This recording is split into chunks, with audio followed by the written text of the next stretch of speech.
राहुरी विधानसभा पोटनिवडणुकीचा प्रचार अंतिम टप्प्यामध्ये पोहोचला असून भाजपाचे उमेदवार अक्षय कर्डिले यांच्या प्रचारार्थ विधान परिषदेचे आमदार गोपीचंद पडळकर यांनी तालुक्यामध्ये पश्चिम भागात दौरा केला।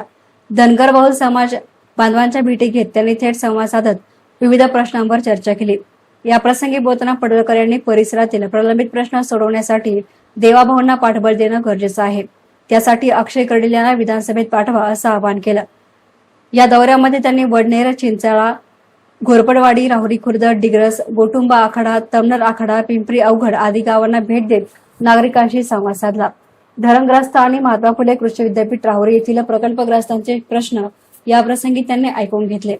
केके रेंजसह विविध स्थानिक प्रश्नांवर लवकरच समाज बांधवांसोबत पालकमंत्री नामदार राधाकृष्ण विखे पाटील आणि मुख्यमंत्री देवेंद्र फडणवीस यांच्या उपस्थितीमध्ये मंत्रालयामध्ये बैठक घेत तोडगा काढला जाईल असं आश्वासनही पडळकर यांनी दिले। माननीय शिवाजीराव कर्डिले साहेबांचं दुःखद निधन झालं आणि रिक्त झालेल्या या मतदारसंघाच्या जागेवरती पोटनिवडणूक लागली आहे। भारतीय जनता पार्टीचे नेते माननीय देवाभाऊ रवींद्र चव्हाण साहेबांनी महायुतीला सोबत घेऊन कर्डिले साहेबांचे चिरंजीव अक्षय दादा कर्डिले यांना महायुतीचं म्हणजे भाजपाच्या चिन्हाचं तिकीट दिलेलं आहे आणि मी आज या मतदारसंघामध्ये गावागावामध्ये बैठका घेतोय। लोकांचा खूप उत्स्फूर्त पाठिंबा आहे, लोकांचं पाठबळ आहे अक्षय दादांना, महायुतीला, देवाभावना लोकांचं समर्थन आहे आणि या दौऱ्याच्या निमित्तानं वेगवेगळे विषय पुढे येत आहेत। त्यामध्ये सगळ्यात महत्वाचा विषय आहे, मुळा धरण होऊन अनेक दशकं झाले परंतु त्या लोकांचा प्रश्न मिटला नाही। ना त्यांचं पुनर्वसन झालं, ना त्यांना जमिनी मिळाल्या, ना त्यांना प्रकल्पग्रस्ताचा दाखला मिळाला आणि ज्या पोरांना प्रकल्पग्रस्ताचा दाखला मिळाला त्यांना नोकरी मिळाली नाही।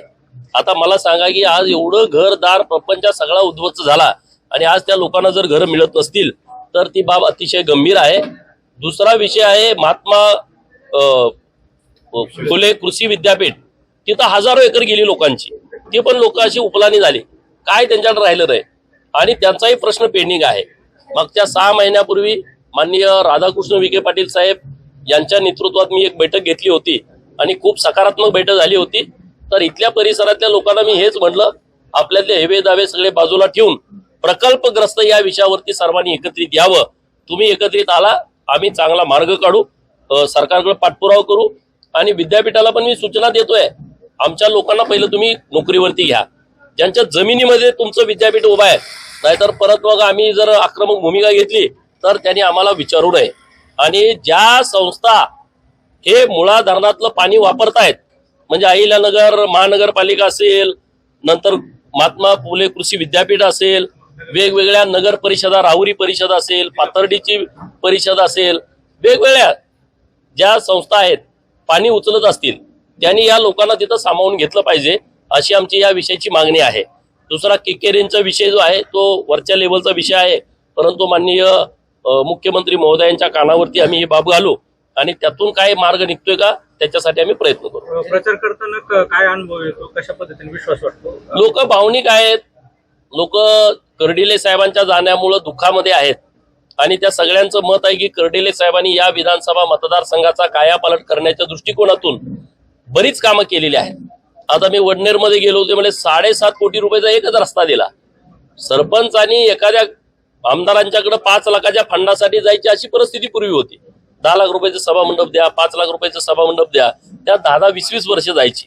आता महायुतीच्या काळात तसं नाही आहे, 5 कोटीचा रस्ता, 10 कोटीचा रस्ता, 20 कोटीचा रस्ता, 100-200 कोटीचे ह्याम मधले रस्ते, एडीबी मधले रस्ते, नॅशनल हायवेची तर तुम्ही बघताय। त्यामुळे खूप बदल झालेला आहे। लोकांना मतदान करायचंय अक्षय दादांना आणि खूप चांगल्या मताच्या फरकाने लोक अक्षय दादांना विधानसभेमध्ये पाठवतील अशी परिस्थिती आता मतदारसंघामध्ये आहे। एसना मीडियासाठी प्रतिनिधी गोविंद फुनगे, राहुरी।